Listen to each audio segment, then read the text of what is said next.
Imagine this. You're walking in a dark, secluded forest. A river runs nearby, gurgling and gushing with a strong current. Though the surrounding woods look enticing, they seem eerily quiet, as if devoid of life. People advise you not to venture any further, but instead of turning back, you continue deeper, almost as if drawn by the darkness itself, looking for something or someone. When all of a sudden, you hear the rustle of leaves and feel a chill go down your spine. You turn around but see no one. Blaming your imagination, you shrug off the thought, but just as you're about to take a step, something suddenly jumps and latches onto your back. The creature clutches tightly and cackles as you try to rid yourself of it. In your struggle, you manage to get a look at it and are horrified to see a skinny old woman with just one eye. A cyclops. Despite your best efforts, you are unable to throw her off. Finally, out of desperation, you jump into the river hoping to get rid of the cyclops. Unfortunately for you, she is way too strong. And it turns out that jumping into the dark waters was the last thing you would ever do. As your fate becomes clear, the old woman laughs and jumps away, running off into the forest, leaving you to drown. This is the story of Likho, the Slavic Cyclops, which happens to be the inspiration behind Swiss watch brand Louis Erard and Russian watchmaker Konstantin Chaykin's newest collaboration. Meet the 39mm blacked out Dusk to Dawn watch, just in time for Halloween. Now a quick background about the brands. You can skip ahead to this time if you want to get to the actual watch. Louis Erard is an independent Swiss watch brand founded in 1929. Today they are known for making competitively priced, quirky watches and interesting collaborations. They often use high-end techniques like guilloche and materials like enamel in their watches while offering them for very reasonable prices.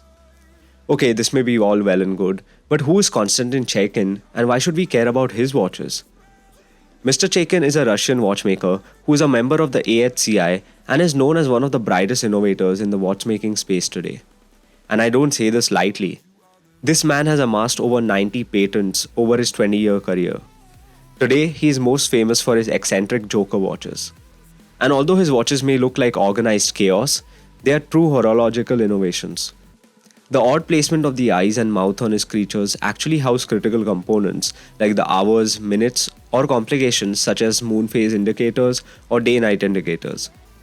Over his 2-decade-long career, he has developed a very specific design philosophy that is now celebrated by watch lovers across the world. So much so that his Joker watches command significant retail prices of over 25,000 euros and are waitlist spanning years.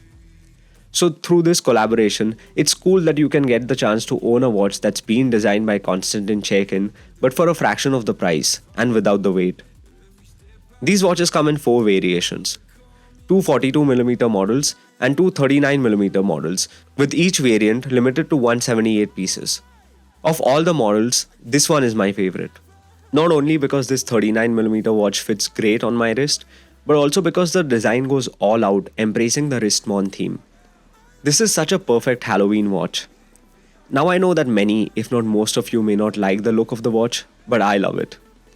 The watch has been fully blacked out with a black PVD treatment on the stainless steel case, as well as a black dial. More than just looking cool, the PVD treatment is functional because it more easily hides scratches. Thank God. Thank the devil for that. The red and black contrast throughout the watch looks so sick. From Likho's bloodshot eye, the gaping red bordered mouth, to the red accents on the toed leather strap.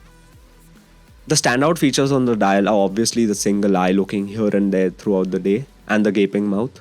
However, the rest of the dial is made to look dynamic with outward radial waves colored light and dark black alternately. This provides a good contrast to the double pointed hand floating on top. But how the hell do you read time on this watch? To quote Kevin O'Leary, "How the hell can you even tell the time on that thing?" I said, "I don't, because it's art." She said, "That's crazy. Who made that watch?" That tells you it's a great watch. It starts a conversation. That's what makes it so magic. But if you do want to read time on this watch, it's not that hard. Though the design may seem arbitrary, it's actually quite functional. Like many Louis Erard watches, this is a regulator watch. A regulator watch is one that displays the hours, minutes, and seconds on different parts of the dial. The eye of the monster displays the hours, while its rotating mouth displays the seconds. And as if Liko sitting on your back and drowning you wasn't enough of an FU, check out the hand that points to the minutes, if you know what I mean. If you're liking the video so far and want to support the channel, please consider subscribing. I'm trying to reach 3,000 subscribers before the end of the year and your support is invaluable. Thanks a lot.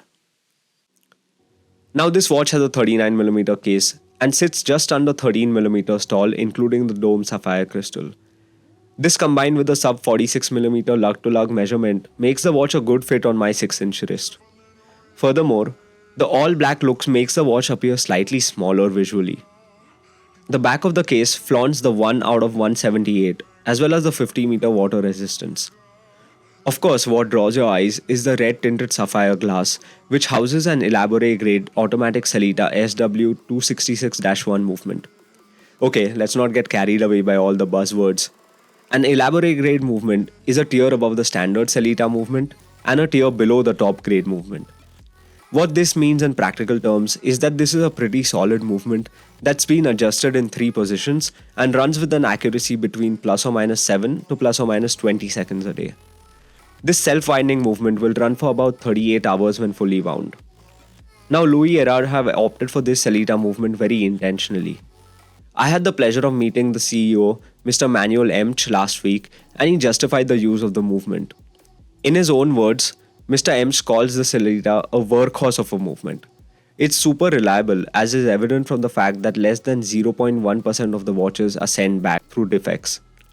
So the movement is very solid, and in case you do encounter an issue, you shouldn't have any problem getting it serviced anywhere in the world. This watch comes with a black strap with a red lining and a red underside. The strap with its coarse texture and wacky look perfectly complements the dial. I love to see the commitment from Ellie to go with the red and black theme even with the strap. This toed leather strap feels coarse and stiffer than regular leather, but not physically uncomfortable. Just the fact that it's made from toed leather makes me mentally uncomfortable. If you're curious, it's made from the skin harvested in Indonesia from a species called Rana macrodon. Gross. The inside of the strap is lined with rabbit leather and this feels soft and comfortable. However, even this makes me a little queasy. So I decided not to use this strap and instead switched it out for a regular leather strap with red stitching that I ordered from Barton Straps. This watch retails for 4,000 Swiss francs or roughly $4,400 US. Only 178 pieces of each model were made and they are all sold out. So if you missed out on this watch, your only bet would be finding a deal on the secondary market. But good luck, the prices on there are crazy. So to answer my initial question of whether this watch is gimmicky or great, I mean look at it. Of course it's gimmicky, but that's not necessarily a bad thing. The watch industry is generally very uptight and serious. I think that this watch strikes a good balance between function and fun. Again, I realize that this design may not be for everyone. But if you want to get a check-in on a budget, this is a really good option. It's also nice to see that both brands were able to incorporate their design principles into this dusk to dawn watch without either making a compromise. All in all, I'm pretty excited about this watch. It's going to be the odd one in my collection and a definite conversation starter. If you enjoyed the video, please do boop the like button. It really helps small channels like mine.